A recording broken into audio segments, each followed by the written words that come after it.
नमस्कार, मी भाऊ तोरसेकर. तुम्ही बघत आहात प्रतिपक्ष. मित्रांनो, ग्रामपंचायतीचे जे काय निकाल आले आहेत त्यानंतर महाराष्ट्रातल्या राजकारणात जे उधाण आलेलं होतं चर्चांना, ते उधाण धुरळाखाली बसावं तसं ते उधाण खाली बसलेलं आहे.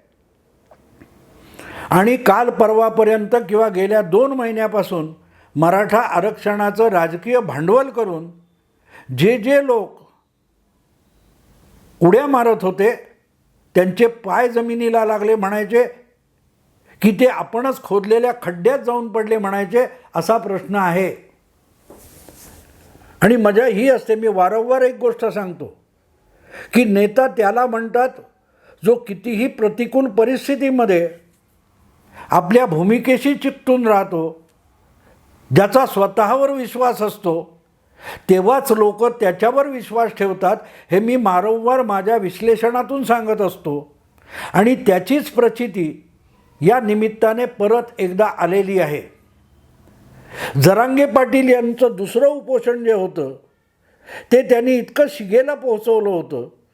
आणि त्यामध्ये बोलताना जरांगे पाटील यांनी आपल्या उपोषणालाच स्वतः अपशकुन केला असं मी म्हणेन.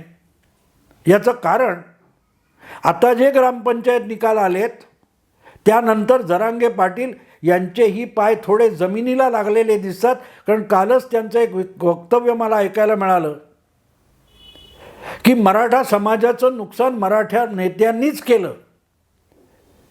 खरोखरच मराठा समाज आणि मराठा आरक्षणाचं नुकसान हे मराठा नेत्यांनी केलेलं असेल तर उपोषणाच्या मंचावर अंगावर उबदार पांघरून घेऊन बसलेले जरांगे पाटील एक वाक्य का बोलले होते त्याचाही त्यांनी खुलासा करावा.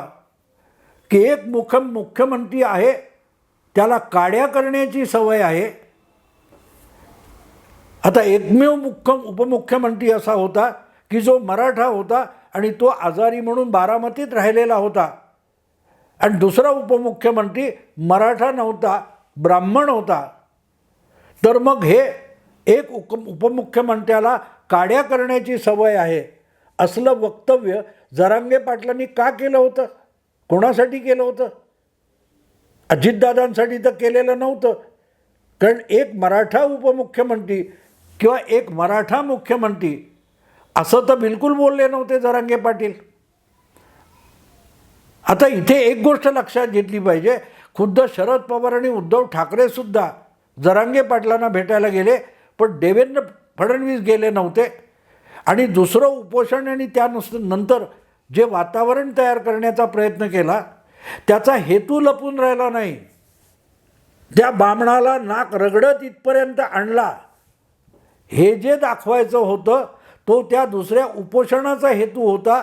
आरक्षण हा त्याचा हेतूच नव्हता. एक तर मराठ्यांचं आरक्षण घेऊन येईन किंवा माझी अंत्ययात्रा निघेल हे दोनदा बोललेले जरांगे पाटील परत सुप्रीम कोर्टाच्या न्यायमूर्तीसारख्या तारखा वाढवून देत आहेत.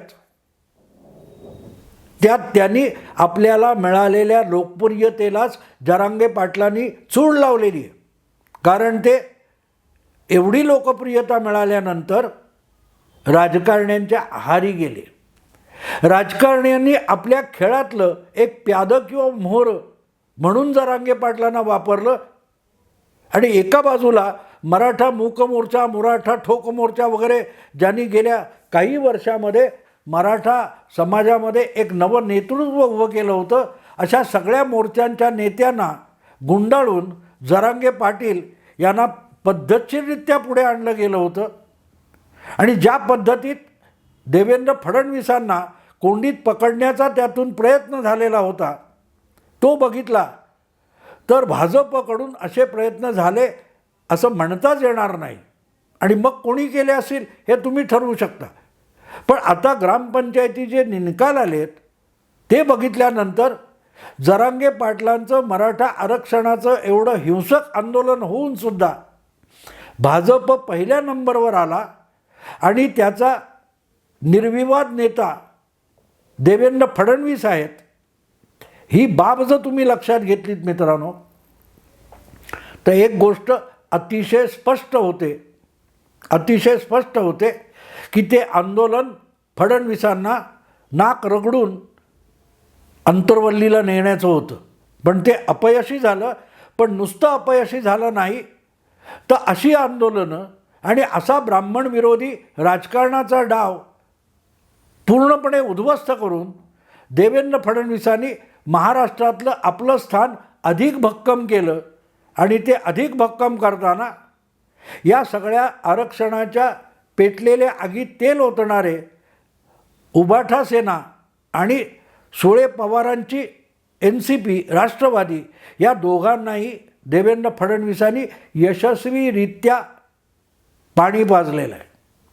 हे मी कशावरून सांगतो मित्रांनो, आता ग्रामपंचायत निकालाला 2 दिवस उलटून गेल्यानंतरसुद्धा सुप्रियाताई सुळे यांची कुठची प्रतिक्रिया आलेली मला बघायला मिळाली नाही. आणि शरद पवारांची सुद्धा स्पष्ट कुठली प्रतिक्रिया समोर आलेली दिसत नाही. आणि मी एवढ्यासाठी सांगतोय की अजितदादा हे आपल्या काकांवर बाजी मारून पुढे गेलेत आणि भाजपला धडा देण्यासाठी जे काय मोठं हिंसक राजकारण किंवा आगीत तेल ओतण्याचं राजकारण सुप्रियाताई, शरद पवार, रोहित दादा करत होते, या सगळ्यांवर मात करून अजितदादांनी बारामतीमध्ये सुद्धा यांच्या राजकारणाला शह दिलेला आहे. पण गंमत बघा मित्रांनो, गंमत बघा की ते ग्रामपंचायत निकाल आल्यानंतर 2 माणसं अतिशय गप्प आहेत आणि चुप्प आहेत. देवेंद्र फडणवीस एवढं मोठं यश मिळाल्यानंतरसुद्धा ट्विटरवर त्यांनी आपलं आकडेवारीनिशी एखाद्या प्रवक्त्यासारखं मतप्रदर्शन केले. आणि सुप्रियाताई तर जवळजवळ गप्प आहेत. अन्यथा कुठे खुट्ट वाजलं तर हसत हसत आपल्या आईचे संस्कार सांगत प्रतिक्रिया देणाऱ्या सुप्रियाताई ग्रामपंचायत निकाल लागल्यानंतर गायब आहेत. हा चमत्कार नाही मित्रांनो, हा चमत्कार नाही.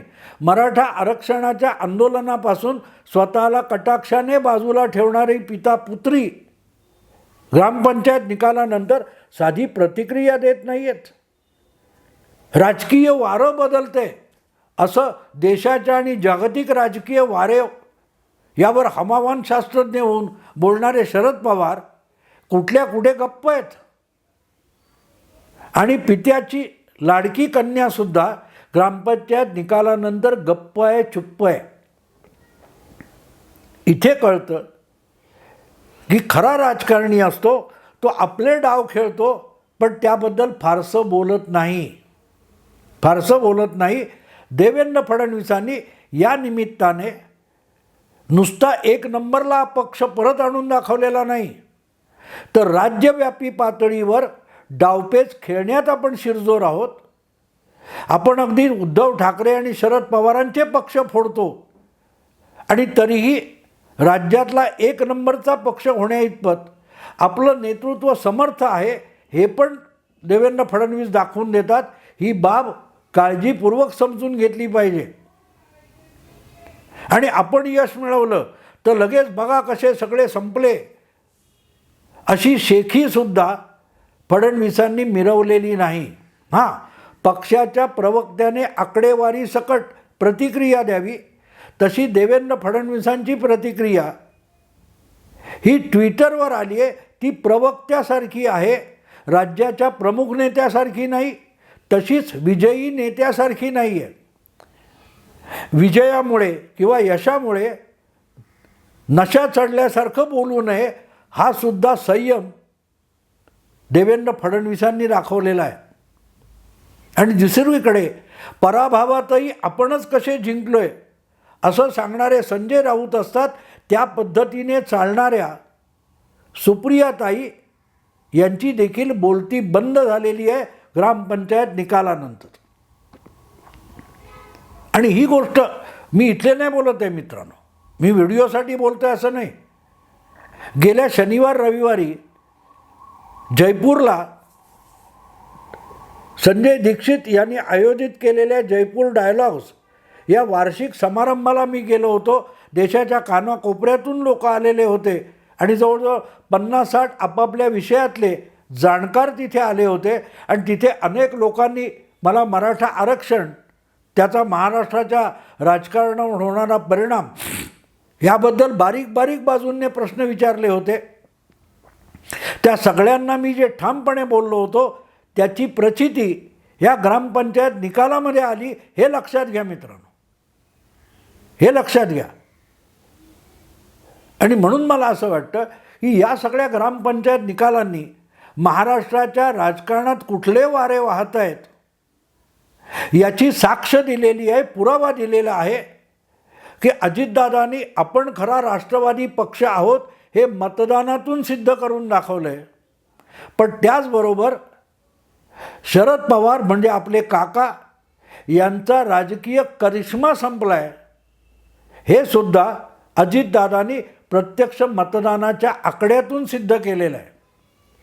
आणि म्हणून आमदार गेले असतील, जनता आमच्यासोबत आहे असं गेले 4 महिने सांगणाऱ्या सुप्रियाताईंची बोलती या निकालांनी बंद केलेली आहे.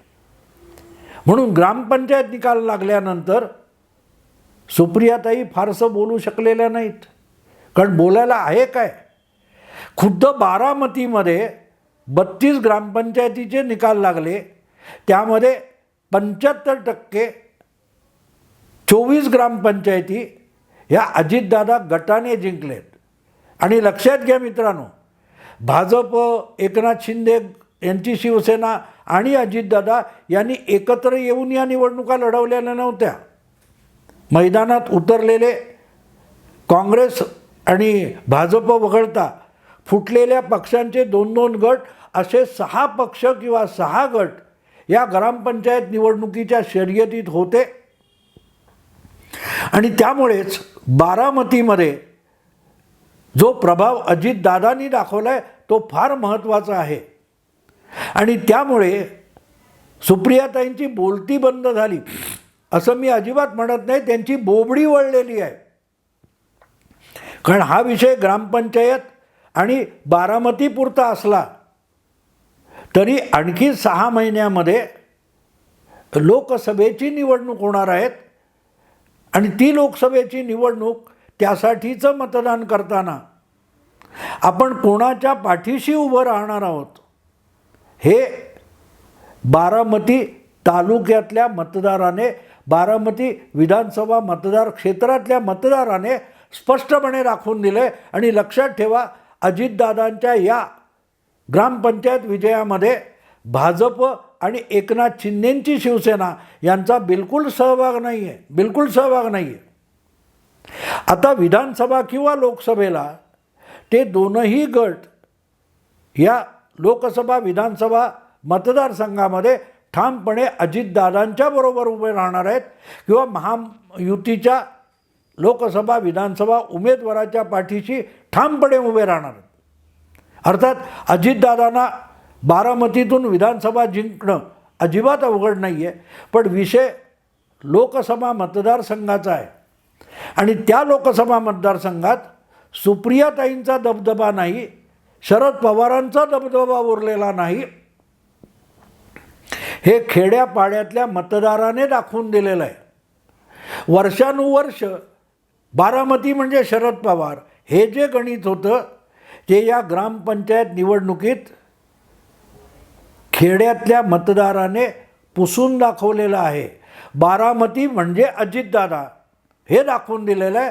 आणि अशा बारामतीमध्ये ज्या वेळेला देवेंद्र फडणवीस सुद्धा अजितदादांच्या बाजूने उभे राहतात किंवा आपली लोकप्रियता, आपलं वजन हे अजितदादांच्या पारड्यात टाकतात, तेव्हा लोकसभा मतदारसंघामध्ये कोणाचं पारडं हलकं झालं आहे याचा अंदाज तुम्हाला येऊ शकतो. आणि ते हलकं झालं आहे म्हणूनच सुप्रियाताई चुप्प आहेत. बाकी रोहितदादांनी बडबडावं. त्यांच्या जामखेड या मतदारसंघामध्ये सुद्धा त्यांना जबरदस्त दणका मिळालेला आहे.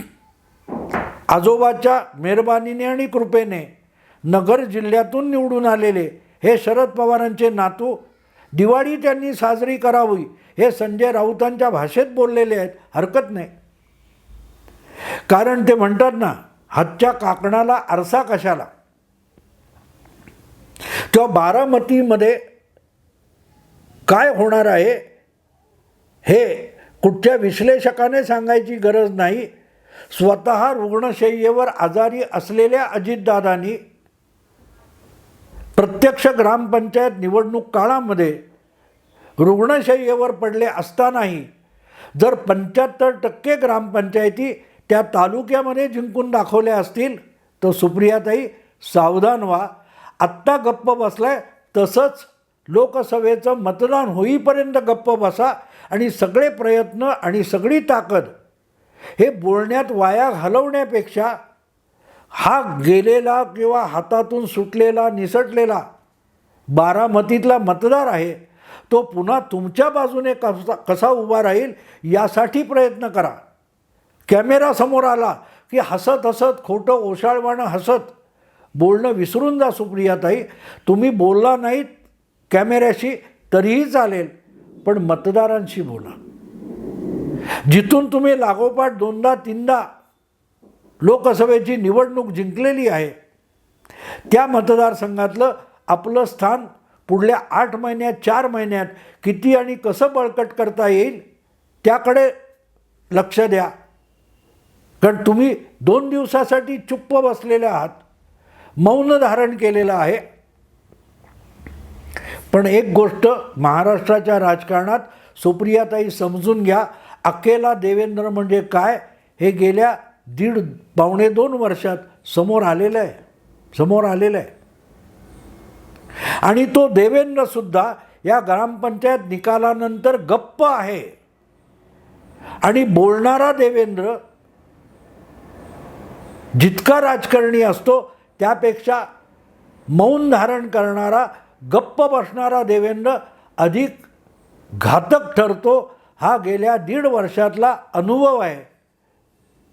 तेव्हा अमेठीनंतर बारामती असं भाजपचे अनेक प्रवक्ते गेल्या 2 वर्षापासून का बोलत होते हे सुप्रियाताई आता तरी समजून घ्या.